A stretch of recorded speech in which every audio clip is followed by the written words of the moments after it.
નમસ્કાર મિત્રો, યોગીની એકાદશીના દિવસે જો તમે આ જગ્યા ઉપર ₹1નો સિક્કો મૂકી દેશો તો મિત્રો લક્ષ્મી માતાની કૃપાથી તમારા જીવનમાં ધનની વર્ષા થશે, તેમજ ખુશીઓથી તમારું ઘર ભરાઈ જશે અને તમારી બધી જ મનોકામના પૂર્ણ થશે, તેમજ તમને બધા જ દુઃખ દર્દથી રાહત મળશે। આથી મિત્રો તમારે આ ₹1વાળા સિક્કાનો ઉપાય જરૂર કરવો જોઈએ કે જે ઉપાયને મિત્રો આપણા વાસ્તુશાસ્ત્રમાં પણ જણાવવામાં આવ્યો છે। આની સાથે જ મિત્રો આપણે આજના વિડીયોમાં એ પણ જાણીશું કે જો તમે યોગીની એકાદશીના દિવસે અમુક એવા કાર્યો તેમજ વ્રત કરી લેશો તો મિત્રો લક્ષ્મી માતાની સાથે વિષ્ણુ ભગવાનની પણ કૃપા તમને પ્રાપ્ત થશે કે જે તમારા ઘરમાંથી ગરીબી તેમજ દુઃખ દર્દને સમાપ્ત કરી દેશે।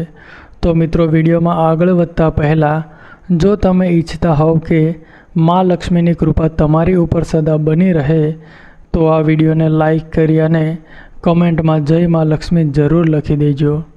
તો મિત્રો એકાદશીનું વ્રત છે એ આમ જોઈએ તો ભગવાન શ્રી હરિ વિષ્ણુ તેમજ લક્ષ્મી માતાને સમર્પિત હોય છે। આથી મિત્રો આ યોગીની એકાદશીના દિવસે ભગવાન વિષ્ણુ તેમજ લક્ષ્મી માતાની પૂજા અર્ચના છે એ પૂરા વિધિ વિધાનથી કરવામાં આવે છે। ઘણા બધા ભક્તો છે એ વ્રત અને ઉપવાસ પણ આ દિવસે કરે છે કે જેથી તેને સમસ્ત પાપોમાંથી મુક્તિ મળી શકે અને મિત્રો એકાદશીના દિવસે ભગવાન વિષ્ણુની પૂજા અર્ચના કરવા માત્રથી જ આપણી બધી જ મનોકામનાની પૂર્તિ થઈ શકે છે। અને જો મિત્રો તેની સાથે જ અમે તમને આ વિડીયોમાં જે પણ ₹1ના સિક્કાનો ઉપાય જણાવીએ છીએ એ ઉપાય તમે યોગીની એકાદશીના દિવસે જો તમે ₹1નો સિક્કો ચૂપચાપ આ જગ્યા ઉપર મૂકી દો છો તો મિત્રો અવશ્ય તમારી બધી જ મનોકામના છે એ પૂર્ણ થાય છે। તેની સાથે જ મિત્રો આપણે એ પણ જાણીશું કે આ ઉપાય તમારે ક્યારે કરવાનો છે અને આ ઉપાય કોણ કરી શકે છે અને તમારે આ ઉપાય કઈ જગ્યા ઉપર કરવાનો છે। તો મિત્રો આ બધી જ જાણકારી આપણે આજના આ વિડીયોમાં મેળવીશું। આથી મિત્રો જો તમે પણ તમારી બધી જ મનોકામના પૂર્ણ કરવા માંગતા હોવ તેમજ પોતાના ઘરમાં સુખ સમૃદ્ધિનો વાસ તેમજ લક્ષ્મી માતાનો વાસ પોતાના ઘરમાં રાખવા માંગતા હોવ તો મિત્રો આ વિડીયોને છેલ્લે સુધી જોવા વિનંતી।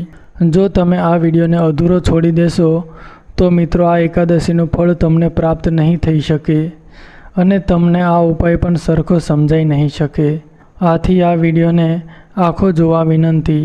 જો તમે આ વિડીયોને પૂરેપૂરો જોઈ લેશો તો મિત્રો વિષ્ણુ ભગવાનની સાથે લક્ષ્મી માતાની પણ કૃપા તમને પ્રાપ્ત થશે કે જેથી તમારી સમસ્ત મનોકામના છે એ પૂર્ણ થઈ જશે। તેની સાથે જ મિત્રો આ યોગીની એકાદશીના દિવસે ભગવાન વિષ્ણુની પૂજા અર્ચના કરવાથી આપણને બધા જ પાપોમાંથી મુક્તિ મળે છે અને આપણા જીવનમાં જે કાંઈ પણ બાધા આવે છે એ પણ સમાપ્ત થાય છે અને પુણ્યની પ્રાપ્તિ થાય છે। મિત્રો યોગીની એકાદશી પર ભગવાન વિષ્ણુની પૂજા કરવાથી સુખ અને સમૃદ્ધિ આવે છે તેમજ આ દિવસે તુલસીનો છોડ વાવવો ખૂબ જ શુભ માનવામાં આવે છે। આ દિવસે તુલસી લગાવવાથી ધન સમૃદ્ધિ વધે છે। ઘરની ઉત્તર પૂર્વ દિશામાં તુલસીનો છોડ રાખવો જોઈએ। સાથે જ આ દિવસે વ્રત કરવાથી જીવનમાં ધનની વૃદ્ધિ થાય છે, સાથે જ અક્ષય પુણ્યની પ્રાપ્તિ થાય છે। મિત્રો આપણા હિન્દુ ધર્મમાં એકાદશીનું ઘણું મહત્ત્વ છે। એકાદશી દર મહિનામાં 2 વાર આવે છે। એક વર્ષમાં કુલ 24 એકાદશીઓ આવે છે, એક શુક્લ પક્ષમાં અને એક કૃષ્ણ પક્ષમાં। એકાદશી તિથિ ભગવાન વિષ્ણુને ખૂબ જ પ્રિય છે। આ દિવસે ભગવાન વિષ્ણુની પૂજા નિયમ પ્રમાણે કરવામાં આવે છે। ધાર્મિક માન્યતાઓ અનુસાર એકાદશીના દિવસે ભગવાન વિષ્ણુની પૂજા કરવાથી ભગવાન વિષ્ણુની વિશેષ કૃપા થાય છે અને મૃત્યુ પછી મોક્ષ પ્રાપ્ત થાય છે। તો મિત્રો આવો હવે આપણે જાણીએ કે તમારે યોગીની એકાદશીના દિવસે આ ₹1ના સિક્કાનો ઉપાય કેવી રીતે કરવાનો છે અને આ ઉપાય કોણ કરી શકે છે અને આ ઉપાય તમારે કઈ જગ્યા ઉપર કરવાનો છે। તો મિત્રો સૌપ્રથમ આ ઉપાય જો ઘરની મોટી માતા અથવા તો બહેનો કરે છે તો તે સૌથી વધુ શુભ માનવામાં આવે છે, પણ જો તે લોકોની ઉપસ્થિતિ ન હોય તો આ ઉપાય છે એ કોઈ પણ પુરુષ પણ કરી શકે છે. પણ જો મિત્રો ઘરની માતા અથવા બહેન છે એ લક્ષ્મી કહેવાય છે. આથી જો મિત્રો ઘરની લક્ષ્મી આ ઉપાય કરે છે તો તે સૌથી વધુ શુભ માનવામાં આવે છે. તો મિત્રો આ ઉપાય કરવા માટે સૌ પ્રથમ તમારે યોગીની એકાદશીના દિવસે બ્રહ્મ મુહૂર્તમાં જાગી જવાનું છે અને સ્નાન વગેરે જેવા કાર્યો કરીને તમારે સ્વચ્છ વસ્ત્રો પહેરી લેવાના છે. અને મિત્રો 1 રૂપિયાનો સિક્કો લઈને એને તમારે ગંગાજળથી સાફ કરી નાખવાનો છે. અને પછી મિત્રો તમારા ઘરમાં જ્યાં પણ લક્ષ્મી માતાનો ફોટો અથવા તો મૂર્તિ હોય છે તેની પાસે તમારે બેસી જવાનું છે. અને મિત્રો લક્ષ્મી માતાને એક ઘીનો દીવો પ્રગટાવવાનો છે. તેની સાથે જ મિત્રો તમારે એ મંદિરની સામે એક લાલ કપડું પાથરવાનું છે. અને મિત્રો તેમાં 1 ચપટી ચોખા અને આ 1 રૂપિયાનો સિક્કો મૂકી દેવાનો છે. પછી મિત્રો તમારે 2 લવિંગ પણ અંદર મૂકી દેવાના છે. અને મિત્રો પછી આટલી વસ્તુઓ લઈને તમારે એ લાલ કપડાની એક પોટલી બાંધી દેવાની છે. અને પછી મિત્રો એક ઘીનો દીવો પ્રગટાવીને લક્ષ્મી માતાની પૂજા અર્ચના કરીને પછી આ લાલ પોટલી તમે જે બનાવી છે કે જેની અંદર 1 રૂપિયાનો સિક્કો, 1 ચપટી ચોખા અને 2 લવિંગના દાણા છે એ પોટલી વાળીને તમારે પોતાના જમણા હાથમાં રાખવાની છે. અને મિત્રો તમારે લક્ષ્મી માતાના આ મંત્રનો 108 વાર જાપ કરવાનો છે. તો મિત્રો આ મંત્ર આ પ્રમાણે છે: ઓમ હેમ શ્રીમ લક્ષ્મીભ્યો નમઃ. તો મિત્રો આ મંત્રનો જાપ તમારે 108 વાર કરવાનો છે. અને એ લાલ પોટલીને પોતાના જમણા હાથમાં રાખવાની છે.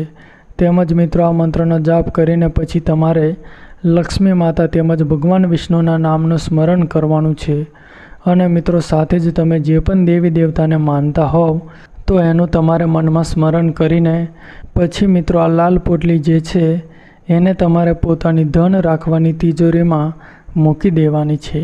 એટલે કે મિત્રો તમે જ્યાં પણ પૈસા રાખો છો પછી ભલે તમે તિજોરીમાં પૈસા ન રાખો, આથી તમે કોઈ પણ ડબ્બા કે ખાનામાં જે પણ જગ્યાએ તમે પૈસા રાખો છો અથવા તો પાકીટમાં પણ રાખો છો તો તમારે આ લાલ પોટલી એ જગ્યા ઉપર મૂકી દેવાની છે.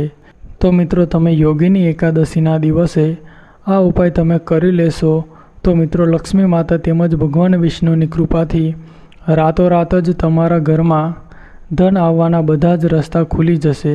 તેમજ તમારા ઘરની બધી જ મુશ્કેલી છે એ સમાપ્ત થઈ જશે. જો ઘરમાં દોષ જેવા કે વાસ્તુ દોષ, શનિ દોષ, મંગળ દોષ, કુંડળી દોષ, નજર દોષ હશે તો એ બધી જ સમસ્યામાંથી તમને છુટકારો મળી જશે.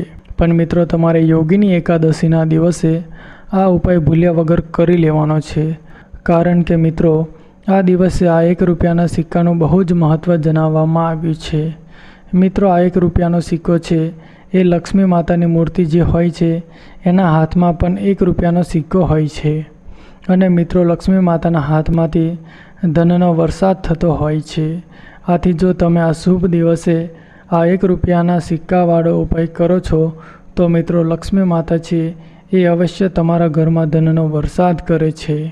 તો મિત્રો હવે આપણે જાણીએ કે જે લોકો આ ઉપાય અથવા તો વ્રત ન કરી શકે તો મિત્રો તે લોકોએ આ યોગીની એકાદશીના દિવસે ભગવાન વિષ્ણુના નામનો તેમજ લક્ષ્મી માતાના નામનું સ્મરણ કરવું જોઈએ. અને આ દિવસે મિત્રો સાત્વિક ભોજન એ વ્યક્તિએ લેવું જોઈએ. તો આટલું કરવાથી પણ તે લોકોને અવશ્ય પુણ્યની પ્રાપ્તિ થાય છે. તેની સાથે જ મિત્રો આ યોગીની એકાદશીના દિવસે તમારે બ્રહ્મ મુહૂર્તમાં ઉઠીને પછી સ્નાન વગેરે જેવા કાર્યો કરીને સ્વચ્છ વસ્ત્રો પહેરી લેવા જોઈએ. અને આખા ઘરમાં ગંગાજળનો છંટકાવ કરવો જોઈએ. તેમજ ઘરનો મુખ્ય દરવાજો હોય ત્યાં પણ તમારે ગંગાજળનો છંટકાવ કરવો જોઈએ. તેમજ તે જગ્યા ઉપર તોરણ બાંધવા જોઈએ. અને ઘરના મંદિરમાં જે કોઈ પણ ભગવાન વિષ્ણુ તેમજ લક્ષ્મી માતાનો ફોટો અથવા તો મૂર્તિ હોય તેની પૂજા અર્ચના કરવી જોઈએ. અને જો આપણે મૂર્તિ રાખીએ છીએ તો કાચું દૂધ, દહીં અને મધ અને ખાંડ એનાથી સ્નાન કરાવવું જોઈએ. તેની સાથે જ મિત્રો મનમાં આપણે યમુનાજીનું સ્મરણ કરવું જોઈએ. કારણ કે મિત્રો આ યમુનાજી છે એ ભગવાન કૃષ્ણના ચોથા પટ રાની છે. અને મિત્રો યમુનાના જળથી સ્નાન કરાવવાથી ભગવાન પ્રસન્ન થઈ શકે છે. આથી આપણે જ્યારે પણ ભગવાનની સેવા કરીએ છીએ ત્યારે આપણે યમુનાજીના નામનું સ્મરણ કરવું જોઈએ. તેની સાથે જ મિત્રો 2 તુલસીના પાન આપણે ભગવાનના ચરણોમાં સમર્પિત કરવા જોઈએ. આથી મિત્રો એક વસ્તુનું ખાસ ધ્યાન રાખજો કે એકાદશીના દિવસે તમે ભગવાનની પૂજા અર્ચના માટે તમે તુલસીના પાન તોડી શકો છો, પણ પોતાના માટે તમે તુલસીના પાન તોડી શકતા નથી. ત્યારબાદ મિત્રો આપણે ભગવાનને વિવિધ ભોગ અર્પણ કરવા જોઈએ. માખણ, મિશ્રી તેમજ તમે ખીરનો ભોગ પણ લગાવી શકો છો. તેની સાથે જ મિત્રો પાલન ન કરી શકો તો પણ તમને કોઈ પણ પ્રકારનો દોષ કે પાપ લાગી શકતું નથી. પણ તમે જો આ દિવસે કાંઈ ન કરી શકો તો લક્ષ્મી માતા તેમજ વિષ્ણુ ભગવાનના નામનું સ્મરણ કરો છો તો પણ તમને પુણ્યની પ્રાપ્તિ થાય છે અને તમારી મનોકામના છે એ પણ પૂર્ણ થઈ શકે છે.